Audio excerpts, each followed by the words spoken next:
Votre journal d'information locale, Théo Guiton. Bonsoir à toutes et à tous. Dans l'actualité du mercredi 4 février, une délégation reçue au ministère de la Santé pour empêcher la fermeture des urgences de nuit de l'hôpital de Magny-en-Vexin. On y reviendra. Florence Portelli, candidate à sa réélection avec sa liste En avant Tavernier, est avec nous dans un instant. La chronique cinéma de Damien Morel qui est avec nous. Et côté météo, demain, la journée est entre nuages et pluie sur le département. Comptez 6 en minimal, 13 en maximal.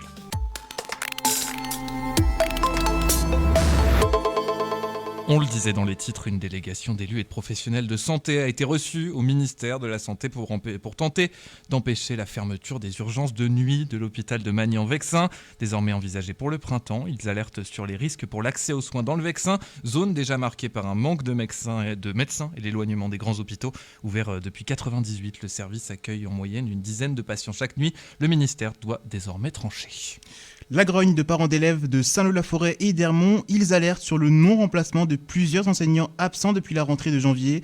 À l'école Marie Curie, jusqu'à une centaine d'élèves seraient concernés, souvent répartis dans d'autres classes, déjà surchargées ou encadrées sans véritable enseignement.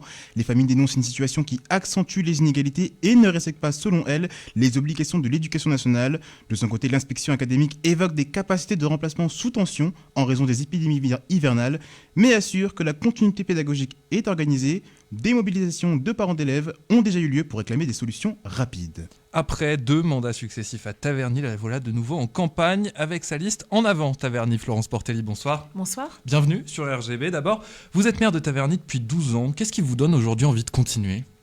Déjà, il y a encore beaucoup de choses à faire parce qu'un mandat municipal, c'est du temps long. Rien que pour faire un grand projet d'aménagement, ça prend pas loin de 6-7 ans. Pour le financer, pour le préparer juridiquement, pour concerter la population. Donc il y a cette question de gestion du temps.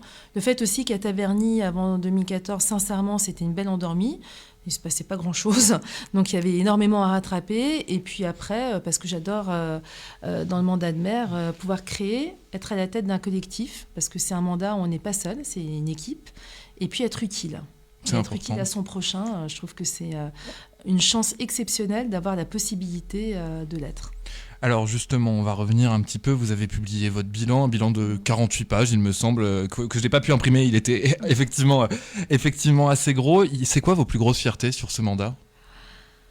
Le deuxième, je dirais de manière globale déjà l'éducation artistique et culturelle à 100%. Et pas pour de faux, c'est pas de temps en temps un épisode culturel dans une école, mais c'est le fait que tous les enfants en dernière année de maternelle fassent de la philo, grâce à la ville, que tous les enfants en CM1, CM2 fassent un instrument de musique à haut niveau, avec un conservatoire intégré à l'école, comme c'est le cas dans les pays scandinaves, qu'on ait des résidences artistiques. C'est ce qu'on a fait sur la place Charles de Gaulle pour redonner un cœur de ville. C'est la sécurité qu'on a mis en place, parce qu'il n'y avait rien, il n'y avait pas de police municipale, il n'y avait pas de caméra, il n'y avait rien. Vous l'avez doublé, la police municipale, c'est ça ? Non, on l'a créée. Vous l'avez créée, on ne risquait même pas de la doubler, parce que comme il y avait zéro, on aurait... Oui, et ce qui est important aussi, c'est tous les espaces verts qui étaient complètement à l'abandon, notamment dans les coteaux, qu'on a intégralement renouvelés, restaurés, etc. Donc on a remis du beau.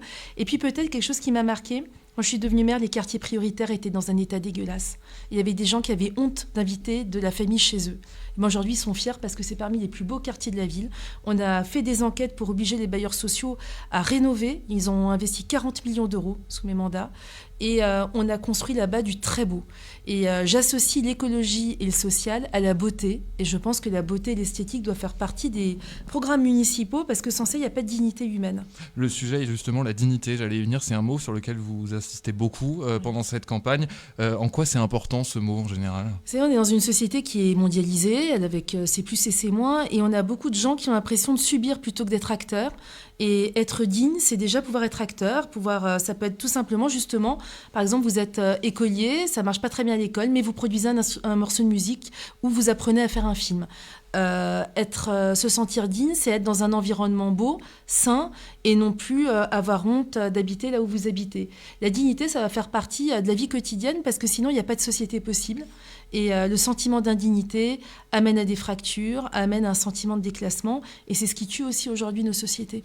Il y a un sujet évidemment qui est beaucoup revenu, c'est le premier sujet sur lequel vous avez communiqué, c'est la sécurité. Vous parlez notamment de la police. Excusez-moi, j'ai commencé par la culture et l'éducation. D'abord. Parce que pour moi, ça participe aussi à la sécurité. Je sais que ça peut paraître comme ça, parce que moi je ne suis pas du tout angéliste. J'ai fait une police municipale armée, on a mis des caméras. Pour le prochain mandat, on va mettre une police de nuit, donc elle va être là 7 jours sur 7, 24 heures sur 24. Mais c'est aussi apprendre l'empathie, apprendre le questionnement, apprendre finalement à se dépasser, à être intelligent. Et ça, c'est l'éducation et la culture. Et je vous assure que si on avait des mômes qui étaient mieux aimés, mieux éduqués, mieux cultivés, qu'on tire vers l'excellence, c'est en général des gamins que vous ne voyez pas finir en prison. Donc oui, il faut de la sécurité, il faut de la répression, mais il faut aussi un travail d'accompagnement pour élever notre jeunesse vers le plus haut. Le mot citoyenneté, c'est un mot qui vous parle, l'éducation à la citoyenneté ? Oui, tout à fait. D'ailleurs, sur la prochaine mandature, on va instaurer une journée de la citoyenneté pour que nos concitoyens s'emparent eux-mêmes d'un thème qu'ils proposent et qu'en plus, ils travaillent avec les services municipaux parce que j'ai été frappée pendant la dernière épisode Neigeux. Honnêtement, les services de la ville ont super bien bossé. Ça a été reconnu par beaucoup de gens, mais d'autres les ont traités vraiment comme des larbins. Je rappelle, un employé territorial catégorie C, ça ne gagne pas grand-chose. C'est des métiers très durs. On est bien content qu'il travaille la nuit pour ramasser la neige. Si en plus c'est pour se faire insulter par des gens derrière un écran, je me dis qu'en matière de citoyenneté, il faut créer du lien entre les services municipaux, les habitants, autour de belles causes communes.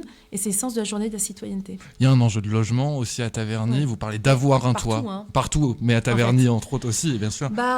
Oui, parce qu'en Ile-de-France, déjà 80% des franciliens ne sont éligibles qu'au logement social. Ça veut dire qu'aujourd'hui, être propriétaire ou même être locataire dans le privé, c'est donner à une petite partie de la population. Ce n'est pas normal. C'est pas normal qu'un jeune n'ait pas la possibilité de construire un avenir en étant propriétaire. C'est pas normal aussi qu'en ayant trimé toute une vie, avec certes un salaire bas, mais vous puissiez pas accéder à la propriété pour financer vos vieux jours ou pour transmettre quelque chose. Donc dans les projets immobiliers que nous avons, pareil, écologique et beau, je tiens beaucoup à ça. On va accentuer l'accession sociale à la propriété et les BRS qui sont une typologie de logement social qui permettent après d'être propriétaire. L'écoquartier des Écoires, notamment, c'est le grand projet sur lequel vous avez été aussi beaucoup critiqué pour des questions de bétonisation. Non, alors, critiqué par une petite frange qui est une frange, excusez-moi, je le dis à l'antenne avec mon franc-parler, de faux cul, parce que j'ai des opposants qui ont décidé ce projet à la base. Moi, quand je suis devenue maire, il y avait une révision du PLU de M. Boscavert et de M. Barentin, qui est dans l'équipe de M. Cotinet, qui a voté le fait que ces zones agricoles deviennent un quartier et pas un écoquartier. Et j'ai même la délibération, il y a le nombre de logements qui est prévu. Donc les mêmes, aujourd'hui, me reprochent de faire du logement là où ils en avaient prévu plein. Et en plus, moi, contrairement à eux qui se prétendent écolos, je ne vais pas faire un quartier, je vais faire un écoquartier. Donc quand ils disent qu'il va y avoir plein de voitures, c'est faux, parce qu'avec leur projet, il y aura eu beaucoup de voitures, mais avec le mien, il n'y aura pas beaucoup de voitures. Il y aura un bus propre, il y aura un parking silent sorti de l'écoquartier, la sortie de l'écoquartier, et surtout, il y aura des logements à basse consommation d'énergie et de l'accession à la propriété, et puis des coulées vertes, un bois des Écoires de rénover, et un quartier totalement accessible aux familles, mais un écoquartier. Donc je suis désolée, la politique, c'est aussi la constance, c'est pas prendre les électeurs pour des abrutis. On reviendra sur évidemment l'opposition, puisque c'est un débat qui est très animé, j'ai l'impression quand même, à Taverny. Moi, j'appelle pas ça un débat. Je pense que quand, par exemple, un colistier de M. Cotinet m'appelle la tsarine sur les réseaux sociaux, ou qu'on raconte que Taverny, c'est une dictature, ou quand un M. Barentin, par exemple, fait un espèce de pamphlet en disant, rappelez-vous quand Mussolini est arrivé, moi, mes arrière-grands-parents étaient justement, ont fui le fascisme en Italie et se sont réfugiés dans la carrière de marbre de Carrare parce que justement, ils étaient antifascistes. J'ai mon grand-père du côté de mon père qui a été décoré par le général de Gaulle et qui s'est battu contre l'Allemagne nazie. Donc vous voyez, ça, j'appelle pas ça du débat, j'appelle ça de la poubelle. Et je pense que la politique, honnêtement, ça mérite mieux. Justement, qu'est-ce qu'on peut lui souhaiter aujourd'hui à cette campagne ? Une campagne campagne de projet. Alors c'est sûr que quand vous n'en avez pas, vous calomniez. Moi, en tous les cas, je ne parle jamais de mes adversaires dans mes tracts. Je ne parle que de projets. C'est très factuel, c'est très développé. Et surtout, ce que j'ai envie de dire aux gens, la politique, parfois, ça arrive, c'est de la sincérité. Tout ce que j'avais dit en 2014 et en 2020 avec mon équipe, nous l'avons fait. Nous n'avons jamais menti et je ne demande juste qu'à être jugée sur mes actes et pas sur des supputations. On peut parler de santé. Je crois qu'il y a un sujet évidemment qui concerne tout le Val d'Oise et même au-delà de ça. Oui, vous en avez la d'ailleurs France parlé entière. à l'entrée de votre journal. Effectivement, je pense que la santé, c'est un enjeu aujourd'hui. Comment on garde des médecins à Taverny ? Est-ce qu'il y en a assez et est-ce qu'il en faut plus ? On en garde parce qu'on a été un des premiers à faire un pôle d'excellence, qui fait qu'aujourd'hui, d'ailleurs, des jeunes sortis d'études viennent à Taverny dans ce pôle médical. C'est hyper important parce que comme ils sont sortis d'études, ils prennent une patientèle nouvelle. Donc là, on a eu un jeune médecin l'année dernière, il a pris 1000 patients. Et là, on en a un nouveau qui arrive en octobre, rebelote. Et pareil pour un gynécologue. Donc c'est créer un écosystème où les médecins sont traités de manière digne en tant que médecins libéraux. Et j'insiste là-dessus parce que on a tendance aujourd'hui à les asservir de normes et d'exigences et il faut les respecter en tant que libéraux. On a fait venir aussi SOS Médecins Val d'Oise. On a été le premier centre Covid de France. On a été innovant d'ailleurs au moment du Covid. Et tout ça, ça montre aux médecins que Taverny, j'allais dire, est une bonne terre d'asile pour eux. À chaque fois qu'on fait un développement urbain dans un quartier ou un aménagement ou une rénovation, on intègre des cabinets médicaux et paramédicaux. Donc voilà, Taverny, du coup, lutte efficacement contre la désertification médicale. Où est-ce qu'on peut suivre votre campagne sur les réseaux sociaux ? Sur les réseaux sociaux, je fais beaucoup de réunions chez l'habitant. Donc vous pouvez vous pointer à une réunion chez l'habitant, dehors, qu'il vente, qu'il neige ou qu'il fasse beau. Et puis dans nos tracts, toutes les semaines quand même, il y a un tract programmatique. Là, cette semaine, c'est celui sur les seniors. La semaine dernière, c'était sur le sport et santé. Et voilà, toutes les semaines, on a un programme à développer et ça change de la vacuité d'en face. Nous, voilà, il y a du projet. Merci Florence Portelli d'avoir été avec nous, maire de Taverny et tête de liste En Avant Taverny. Des élèves scolarisés au lycée Pissarro de Pontoise, perturbés depuis une réorganisation de l'offre de bus. Ils témoignent une augmentation de retard, de bus supprimés ou trop remplis, contraignant les élèves de descendre de bus faute de sièges libres à bord. Face à ça, les élèves ont lancé une pétition ainsi qu'un appel à témoins via le compte Instagram Transport Pissarro, contacté par le collectif Île-de-France Mobilité. Île-de-France Mobilité a engagé une analyse de la fréquentation, informé qu'un point serait fait tous les 15 jours. Le syndicat a également annoncé le rajout d'un bus le matin et le soir sur la ligne 1103, une des lignes les plus impactées. Des solutions jugées insuffisantes par les élèves. Une société publique pour l'eau, Cergy-Pontaine. L'agglomération a officiellement lancé sa nouvelle société publique locale, les Eaux de la Confluence, en installant son conseil d'administration fondateur. Cette structure 100% publique doit préparer la reprise en gestion directe du service de l'eau à partir de janvier 2027. Objectif, renforcer une gouvernance locale, garantir la continuité du service sans interruption pour les habitants et mieux préserver la ressource. L'année sera consacrée à organiser cette transition, présentée comme un atout pour le développement du territoire. C'est mercredi, vous en avez l'habitude, c'est la chronique cinéma de Damien Morel, mais cette fois-ci en direct avec nous. Ah bon, il a pas de prénom. Oublie que t'as aucune chance, vas-y fonce. Rubrique cinéma. Et on commence cette chronique cinéma par un petit déj débat à Utopia Saint-Ouen-l'Aumône. C'est ce dimanche 8 février dès 11h15. Et là vous me dites, ouais, dimanche matin je peux pas, j'ai footing. Laissez-moi vous convaincre. Le film, c'est une avant-première qui s'appelle Sainte-Marie aux Mines. C'est une comédie franco-belge, quelque part entre les Ripoux et Cadet Olivier. Déjà, ça vous plante le décor. Le réalisateur Claude Schmitz sera là, avec aussi son acteur-musicien Rodolphe Burger. Et ça sera en plus l'occasion d'un petit déjeuner qui sera, s'il vous plaît, un petit déjeuner alsacien. Ok, donc je vous laisse imaginer. Et d'accord, là après, on part obligatoirement en footing. Les vacances de février approchent et ça se ressent au niveau des sorties nationales. C'est-à-dire que les films à gros budget pour toute la famille se bousculent sur les pistes. Sur les pistes, février, la neige, tout ça, jeu de mots, j'adore l'humour. À ma droite, bien sûr, ça n'aura échappé à personne, il y a le Marsupilami, la nouvelle comédie de Philippe Lachaud, l'enfant gâté du cinéma français ces 10 dernières années. Le Marsupilami d'ailleurs, que l'on peut découvrir notamment, pourquoi pas, au cinéma de Taverny. À ma gauche, vous pouvez aussi découvrir le nouveau film de l'ex-enfant gâté du cinéma français dans les années 90, Christophe Gans, souvenez-vous. Il revient au cinéma avec Retour à Silent Hill. Alors Christophe Gans, c'est le Pacte des loups, c'est Silent Hill, c'est plein de films. Et La Belle et la Bête, il y a plus d'une dizaine d'années maintenant. Enfin, au Pâté Conflans, s'il vous plaît, ce n'est pas une ni deux, mais 3 avant-premières qui vous attendent dès ce soir. Alors, parce qu'en fait, en ce moment, je ne sais pas si vous le savez, mais il y a l'Alpe d'Huez, le festival de l'Alpe d'Huez. Qu'est-ce que c'est ? C'est un festival de comédie. Et Pâté Conflans a une excellente idée, c'est-à-dire de récupérer toute la programmation du festival et de proposer cette programmation en avant-première tous les soirs de cette semaine en présence de l'équipe à chaque fois des films. Donc ce soir, dès 20h, on peut y aller, on peut encore y aller. C'est devient génial avec Manu Payette. Il sera là, donc ça sera l'occasion de rencontrer cet ex-animateur de radio qu'on embrasse. Donc demain soir à 20h, c'est Mauvaise Pioche et avec Gérard Jugnot qui sera là. Donc c'est l'occasion d'aller lui dire scout toujours. Et vendredi soir, ce sera Alter Ego avec Laurent Lafitte qui ne sera pas là, mais les réalisateurs Nicolas et Bruno, eux, seront là. Donc si vous voulez aller au cinéma Pathé pour découvrir ces avant-premières, vous pouvez nous appeler pour gagner des places dès maintenant au 01 30 38 25 25. Merci beaucoup Damien Morel. Marsupilami, dont une partie a été tournée à Cergy-Pontoise par ailleurs. Donc on peut aussi évidemment essayer de reconnaître où est-ce que ça a été tourné.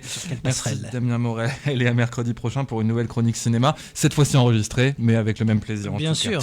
Cap sur les musiques scandinaves au théâtre de Jouy-le-Moutier dans le cadre du festival baroque de Pontoise. Ce samedi 18h, l'ensemble The Curious Bards se produira avec son nouveau programme intitulé Sublimation, dirigé par la violoniste Alix Boisvert. Les musiciens mettront à l'honneur un répertoire rare venu de Scandinavie, entre danse et chansons du XVIIIe siècle, joué sur des instruments traditionnels. Un concert qui promet une plongée originale dans des œuvres encore peu explorées. Et on termine ce journal avec du hockey sur glace. Les Jokers de Cergy-Pontoise se sont inclinés 2-1 hier à l'extérieur face aux Rapaces de Gap, dernier du championnat. Ils auront cependant l'occasion de se rattraper vendredi à l'occasion de la réception des Dragons de Rouen. On espère qu'ils vont se rattraper puisque les Dragons de Rouen sont premiers du classement. C'est la fin de ce journal. Prochain rendez-vous d'information, c'est à 18h45 sur RGB 99.2 FM, radio-rgb.net. Vous restez avec nous, je l'espère.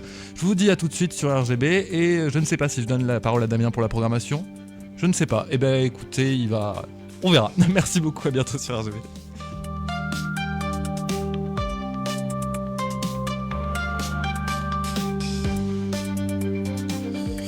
Bien sûr que si, on peut faire un point sur la programmation de ce soir sur l'antenne de votre radio locale, puisque à 19h vous retrouverez Parole d'ado, Regard de pro, proposé par le CIJ 95, une émission sur le défi de la parentalité à l'ère du numérique. Suivi à 20h par votre dose mensuelle de cinéma, j'ai nommé Cinécure, avec Laurent, Alexandre et tous leurs chroniqueurs, qui arrive d'ailleurs en ce moment même. Enfin, à 22h, vous aurez rendez-vous avec votre dose aussi de paradoxe, avec Paradoxal System. Autour de Patrick Costard, l'équipe se posera la question des paradoxes du chocolat dans notre société. Très bonne soirée à l'écoute. Ah, sans oublier bien sûr la rediffusion de Bienvenue en Haïti qui aura lieu de 1h jusqu'à 3h du matin, 19h, 21h en heure haïtienne. Très bonne soirée à l'écoute de RGB, que ce soit sur le 99.2 FM, radio-rgb.net, ça c'est pour le streaming, et tous les replays bien sûr, et les applications pour mobile, les radios associatives développées par la CNRA, ou encore Radio Player et plein d'autres. RGB en direct de Cergy-Pontoise, sur le Val d'Oise, et bien plus encore.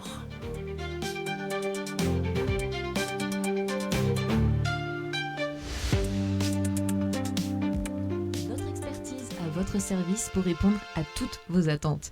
Vous avez déjà votre spot publicitaire prêt ? Diffusez-le directement sur notre antenne et touchez votre audience sans perdre de temps. Nous vous proposons différents packs de diffusion adaptés à vos besoins.